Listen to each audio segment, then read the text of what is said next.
धार्मिक शास्त्रों के अनुसार बच्चे के पहले बाल कटवाना बहुत जरूरी होता है।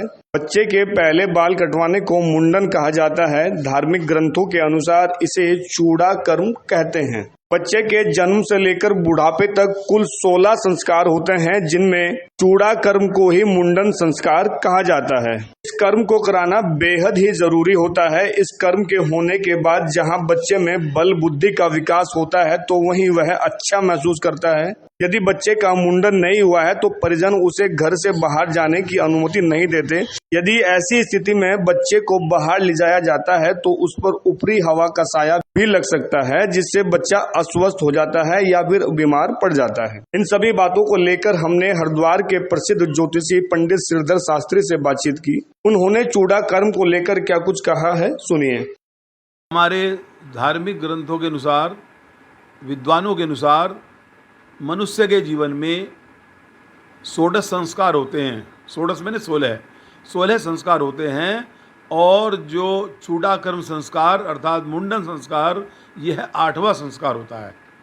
तो इसमें बच्चे का जो मुंडन किया जाता है उसको कहाँ कराना चाहिए, जैसा कि कोई देवालय है, मंदिर है, अर्थात हमारी जो पवित्र नदियाँ हैं उनके किनारे मुंडन कराना शुभ होता है।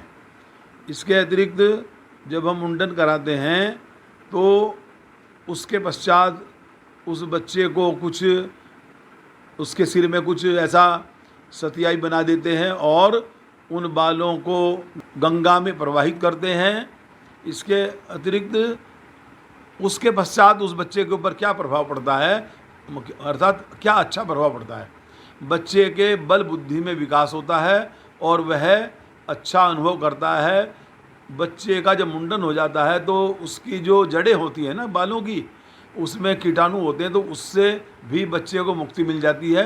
और जो मुंडन पहली बार कराया तो उसके बाद जो केस नए आएंगे वो एक बड़े मजबूत बाल आएंगे, आनंद की अनुभूति होती है उसको। अगर बच्चे के जब तक हमने मुंडन संस्कार नहीं कराया है तो सभी समाज में ये प्रथा प्रचलित है कि बच्चे को कहीं दूर नहीं ले जाना है, कहीं दूर नहीं ले जा सकते, क्योंकि गांव में या समाज में परंपरा है कि सभी ये मानते हैं कि बच्चा यदि केस युक्त है, उसके बाल का मुंडन संस्कार नहीं हुआ तो उसमें ऊपरी हवा का भी प्रभाव पड़ सकता है और बच्चे के ऊपर कुछ गलत ऐसी कुछ हवा का प्रभाव होता है कि बच्चा अस्वस्थ भी हो सकता है।